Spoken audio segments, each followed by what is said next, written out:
Welcome everybody, this is the week 10 of our Hidden Music Histories session. There's 14 in total. If you want to check out the website and the links, Amy's the person to let you know about where it all is. This week 10 is about electronic stroke dance, and we're looking at the history of it. We're in Bootle for a very particular reason. We're 3 miles out of the city centre, but something magical happened in Bootle in the 90s, something almost like a phenomena, where for 3 years, in a very industrial part of Bootle, created the first superclub in Britain. And the mastermind behind that, the DJ behind that, because the DJ is the music, that's why we go, is the fabulous Mike Knowler. Mike has got an amazing career. We're going to talk about all of it. But first off, Mike, in 2 or 3 minutes, sum up what went on at Quadrant Park. Right. Quadrant Park was basically a disco. But by 1989, it was tired and exhausted, and very few people were going. Justin Prescott and his chums decided that they'd have the Hugh Bird dance at the Quad. And afterwards, Justin, bless him, he got me a residency playing house music. So the Quadrant Park switched from being a Hitman and Her straight ahead disco to being a rave club in 1990. Held about 2,500 people. And by December of 1990, the Quadrant Park was voted the #1 club in the country by DJ magazine. And around about that time, we initiated a second club at the rear of the main nightclub in an area that had been used formerly for car boot sales. And we had the first legal all-nighter in the country, held about 5,000 people. And what's important with Quadrant Park, it's one of the first clubs in the country where people travelled, maybe from Glasgow or from London. 1 or 2 people flew in from New York. Because, you know, as Paul says, Quadrant Park, although it was quite short-lived, it was only 2 years, not 3, it was the first superclub, and it gave birth to Cream and the 051 and so on. And I'm really glad that Justin's came, because, you know, he was very instrumental in getting the whole thing started. Briefly, I've been the DJ in the State, and Justin had wanted to have his college dance in the State, but the State had to close its doors in November of '89 due to licensing problems. And I'd said to Justin, let's go to the Quad. And we went down there, and I introduced Justin and his chums to the manager, and the rest is history. Mike has got the most fabulous career, and I've said to 1 or 2 people over the course, it's always interesting how people's careers have been diverted by music. Mike has got an incredible job that he's going to share with us, that while he was DJ at the Quad and the State, you were a lecturer at Hugh Bird. We'll come to that, but before then, you've got a love of technology, haven't you, and electronics. Yeah. And did that lead you into your very first kind of music experience, the Radio Doom mobile? No, before Radio Doom, I was a student in a college in Fleetwood, and I was training to be a ship's radio officer, or radio and electronics. And at that time, and I was only 17, I landed a DJ gig in a club called the Kingsway Casino. And it was on the top floor at a time when it was live music. And my job as a DJ was to play before and after the band and in the intermission. And I didn't get paid very much, and I was playing soul music. But my experience of doing that, was about 6 months I did it for, it made me want to be a professional DJ. And I met a guy called Tony Jeff, who was a bit older than me, from Blackpool, and he was a professional DJ. And that's for the first time I realised that being a DJ is something that you could do as a profession, rather than previously as a hobby. So that meant that despite qualifying to be a ship's radio officer, I never actually joined the Merchant Navy. It's something that caused some aggravation at home. My dad threw me out. But I went to a club called the Twisted Wheel in Manchester. It was an all-nighter. And I met a couple of guys there from Southport who had a mobile road show called Radio Doom. And Jeff and Dave.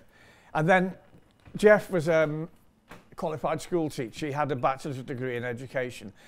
And when he left Radio Doom at the end of 1971, his business partner said to me, would you like to take over from Jeff? So January 1972, I became a professional DJ, which was exactly what I wanted. It had landed in my lap, so to speak, just by chance. And Radio Doom was a big mobile disco. We used to do, early part of the week, youth clubs were very popular. You might get 500 kids in a youth club at Netherton or Netherley. And then at the weekends we'd do colleges and universities, in particular the halls of residence at Liverpool University and places like Christ College, which is now Hope University. And I did Radio Doom from January of 1972 until April of 1978. And that was my full-time job. And it was pretty exciting, but in fairness, it wasn't really that well paid, because what we could charge for doing a show, even though you were working 6 nights a week, when you've got to pay for the equipment and buy your records and everything, there wasn't really the kind of wage that I was able to earn later as a nightclub DJ. Tell us about the demarcation between the music, between the boys and the girls. Right, well, we're in Sefton, aren't we? So Netherton is in Sefton, and we used to do gigs at Netherton Youth Club, maybe get 300 kids in. And they'd be 14, 15, under 16. And basically the lads wanted glam rock. They wanted David Bowie, T-Rex, The Sweet, and the girls wanted Tamla Motown. You know, Jimmy Mack by, whether it's by Martha and the Vandellas, and Sweet Soul Music by Arthur Connolly. And generally we'd start at 7:30 and go on till 10:30. It was pretty exciting stuff, really. We had a Mercedes truck, 3-ton truck, full of equipment, and it wasn't easy. Occasionally I slipped up and I got to the venue and it was like 6 floors up. You know, you've no idea. So when I joined Radio Doom, the other guy, he basically explained to me how to do business over the phone. You've got to ask her all the right questions. But there was one time we were playing in Walton and we got there and it was over the Co-op and I think it was on the 4th floor. And with all that gear, you've no idea. Now, we had Andy McCluskey give a session a few weeks back, and he pointed out a place in Liverpool and Whitechapel called Open Eye, and that was its location then. And his first ever recording was done at Open Eye Studios. Mike, you play a big role in that, don't you? Yeah, no, Andy McCluskey obviously was half of OMD, but before there was OMD, it was a 4 or 5 piece rock band called the Id. Now, I don't know if you're familiar with the term, the id. It's from psychology. It's to do with Freud's psychoanalysis. And one of the tracks that we recorded was Electricity, which was later released by OMD. And I worked in this recording studio for 3 years. How did you get the job, Mike? Oh, right. I was working for Radio Doom, and we were doing some art stuff as well at the Blackie. And the guy who was the director at Open Eye was actually called the Merseyside Visual Communications Unit Limited. He basically approached me and said, "Do you fancy coming to work for me? I want you to build a recording studio with a view to recording local bands." So in April of 1978, I jettisoned Radio Doom and I went to work at, it was traded as Open Eye, but the name of the company was MVCU. And they had quite a lot of equipment. Particularly, they had good microphones, mic stands and so on. But we needed to buy a mixer and a 4-track tape recorder. So from April 78 until August of 81, I was a professional recording engineer at Open Eye. And one of the things that I did, and you can pass this around, I made a compilation album with some local bands. This was the first ever post-Mersey beat compilation album made, and many of these bands went on to greatness in various guises. Lots of people in Big in Japan went on to massive things. See, there's a track on there, Big in Japan. Now, Big in Japan were a kind of supergroup in the sense that the various members of Big in Japan went on to be pop stars in bigger groups. So, for example, Holly Johnson, who played bass in Big in Japan, he went on to be one of the lead singers of Frankie Goes to Hollywood. Budgie, who was a Big in Japan drummer, was Susie and the Banshees drummer. And the guitar player, Bill Drummond, he was half of the KLF who were big in the Quadrant Park era as a dance music. And you basically gave them their first proper recordings. Bands that we worked with, Echo and the Bunnymen made their first recordings with me. Tid Up Explodes, OMD, but they were called the Id, Big in Japan. And what was interesting is when OMD was signed to Virgin, they got an advance, and what they did with that advance was build their own studio. So they recorded their first LP in their own studio, 16 track. And I used that studio to record a single by a Liverpool band, we'd call them the Cherry Boys. And they were quite successful. They weren't really big hits, but they were very professional. The song I did was called Man to Man, but the famous one is called Cardoma Cafe. And you look it up on YouTube, it's a great song. Now, while I was working in the recording studio, I was studying date release at the Polytechnic in Preston, and I did a higher national certificate in electronics. And I used that higher national to get me into university. But while I was at the Polytechnic in Preston, I was also the student DJ and the events organiser. So a lot of the bands from Liverpool, including big in Japan, at Teardrop Explodes, did gigs at the Polytechnic in the Students' Union. Now, I reckon the Bunnymen wanted a gig, and at the time they didn't have a drummer, they were using a drum machine, and I said to them, I don't think you're ready. Which I kind of regret now, it was a bit mean on them. But you see, if we go back to that era, immediately after punk, say in '78, a lot of the bands starting out, such as Joy Division from Manchester, they couldn't really play. They learnt to play as they went along, and obviously by 1983, when Joy Division had become New Order, they were quite competent. I went to university for no other reason than to have the experience of going to university. I had no idea what I was going to do afterwards, but I knew I wanted to go to university and to know what it was like to be a full-time student. And I did electronics because it was the thing that interested me the most. And I reasoned that I probably could do quite well as a subject that interested me. Well, I mean, it would have been no good me doing law or history or even physics. You know, electronics was what I could deal with. And I had no idea what I was going to do when I finished. When I graduated in 1984, I went to the pub with my mates and I'm sat on the pavement thinking, oh, what do I do now? And I ended up going to UMIST, at University of Manchester Institute of Science and Technology, to do a master's degree in electrical power engineering. For no other reason than I didn't know what else to do. In November of '84, I became the resident DJ in the state. And that was my first big nightclub residency. Because the state used to hold about 1,200 people. Now, just to backtrack, when I graduated, I had no idea what I was going to do. I got a phone call from a promoter who said to me, the replica cavern has just opened and we need a DJ to do lunchtime sessions because it was the summer of the Garden Festival. It was like a big park, and there was gardens, the Japanese garden and, you know, a Spanish garden and so on and so on. But I landed this gig quite by chance. I did it for 3 months. I did 5 daytimes and 2 evenings. And I was the first DJ in the cavern in 1984. And funnily enough, the members of Frankie Goes to Hollywood used to come down. Not Holly Johnson or Paul Rutherford, but the lads, the scally half of Frankie Goes to Hollywood. When I arrived at the state, the music policy had more or less been established by Frank. And he basically left to, well, he went to college in graphic design. It was one of those things, it's my first big club residency. The first club where I was playing to more than 1,000 people. And I worked with a DJ called Andy Carroll, which we shared the night between us. The music was, you know, I don't know, New Order, Frankie Goes to Hollywood, Dead or Alive, U2, The Smiths, Simple Minds, Talking Heads. We called it alternative dance music. We did play some hip hop, particularly Run DMC and the Beastie Boys were very commercial, but also LL Cool J and 1 or 2 others. But we didn't play much soul or funk. It was either alternative music or a bit of hip hop. Well, my day job was a full-time lecturer at the Huberg College. I was there from 85 to 97. I taught electrical subjects and electronics at BTEC level. I never taught A level. There's a BTEC National Diploma and BTEC National Certificate. And were your students coming to watch you DJ? Yeah. So they knew about it? Oh, yeah. And also there was a problem there because it meant that I couldn't take drugs in the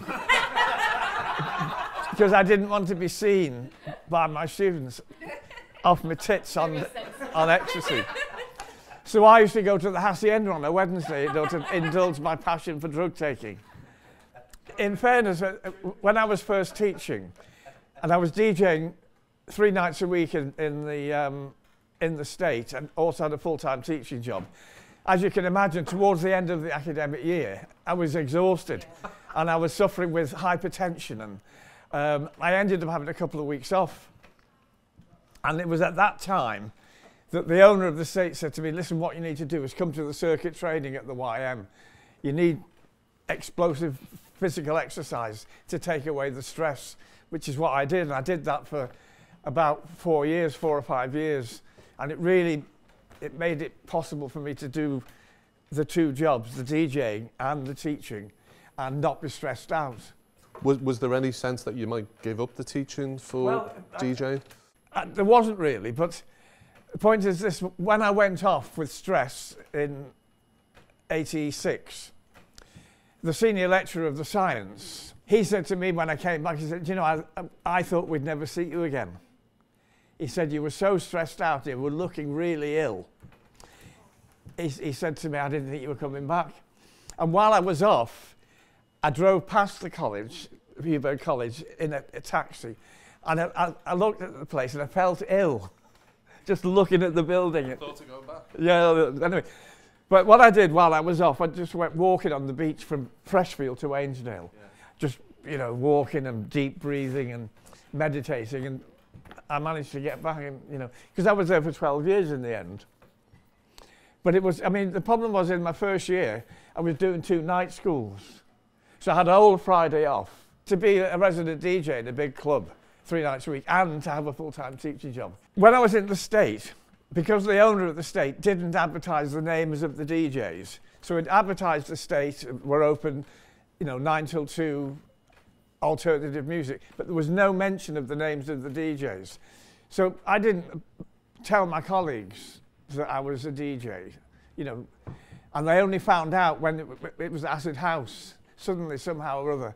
You know, the last year I was in the State Ballroom, November '88 to November '89 was Acid House or house music, and they got onto the fact that I was a DJ then, and Justin knew. And was there any kickback that you were having another life? Well, there was a bit of kickback. When I got to the Quad, and I was advertised in the local paper, and we had a raid. You know, they raided a drugs raid, and it was on Radio 1 Newsbeat. So the day after the raid, the head of the department said to me, oh, I thought you'd been arrested. But yeah, I mean, I did have a run-in with the principal. He didn't like the idea that I was a DJ at the weekend and had a full-time teaching job. But I said, well, I could go night clubbing, but I just happen to be, you know, I go clubbing, but I'm also a DJ. What happened at the stage, it was suddenly very busy. So when we got up to 1,000 people, the owner, Bernie Start, would bring the gate down and say we're full. But unfortunately, the bouncers were letting people in through the side door. And before we knew it, there was, instead of 1,000 people, there was 1,500. And the police were involved, and they'd come in, and they just decided it was out of control. People were dancing on the tables. You know, Acid House was really wild. And I didn't think about it, and I could see that these bouncers were letting kids in and taking money off them. But it gave the police grounds for opposing the entertainment licence. They basically took the club to court and said it's out of control. Too many people in, and it's wild and it's uncontrollable, and we're opposing the licence. So November of '89, I'm on a date with a girl from Manchester who I met when I was a student. And we go to Chinatown for a meal, and we take her to the State. And the thing is that the State is now closed until further notice. Well, when you work in a club for 5 years and suddenly it's gone. To be playing Acid House in 1989 was really something. And to suddenly find that you were no longer playing Acid House was a real heartbreaker. Summer of 1990, the other DJ, Andy Carroll. So one of the things about the electronic dance music of the late 80s and early 90s, DJs relied on samples. So if they couldn't play something, they could just steal it from another record.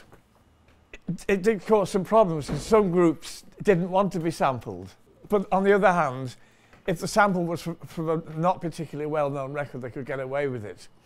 Suddenly, from the mid-80s, club music, dance music played in nightclubs, a lot of it was made by DJs, produced by DJs, and it was made possible because of the electronic drum machine and the sample.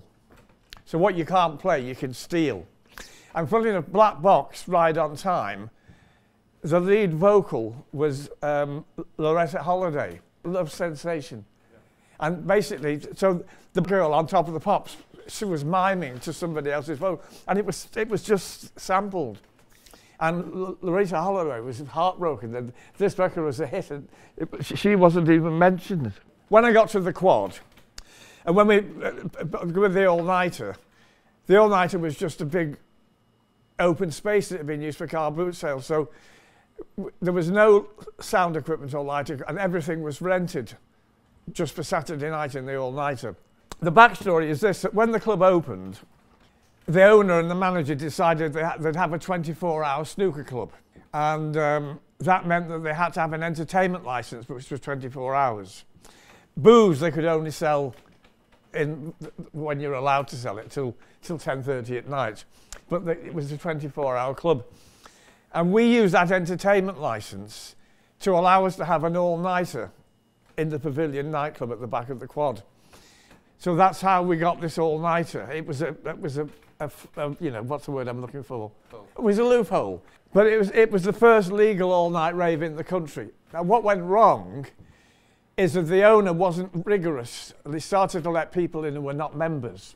What he should have had was the porter cabin in the car park, and if you weren't a member, you should go and get your membership. But he didn't. He was just greedy. It was £10, £10, £10.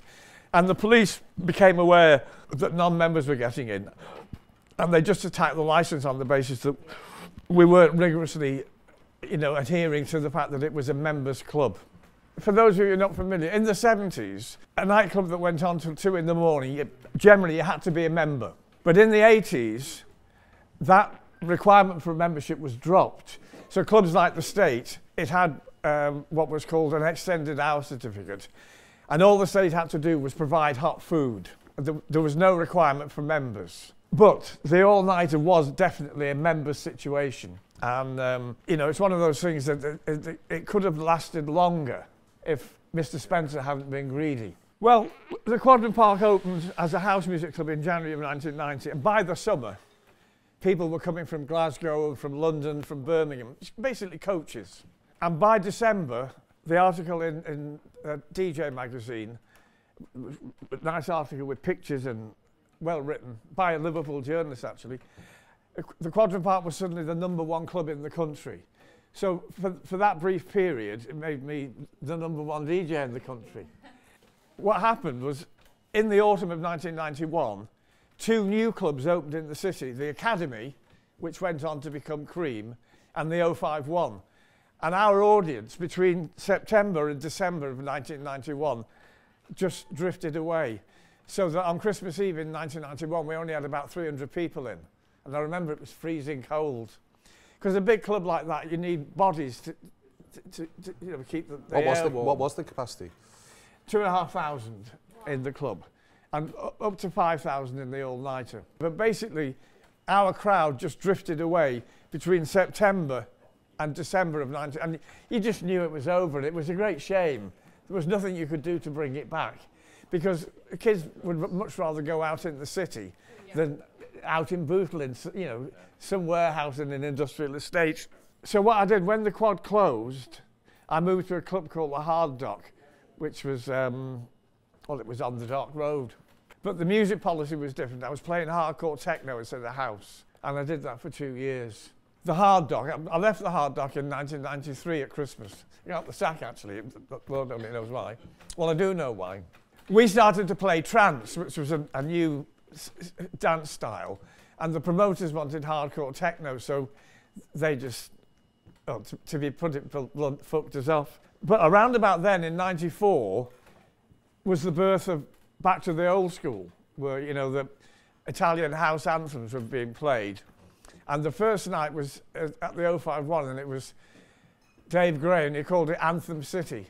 And really what I was doing then was, from '94 right to date, I was playing Italian house anthems. Not upfront music, but retro.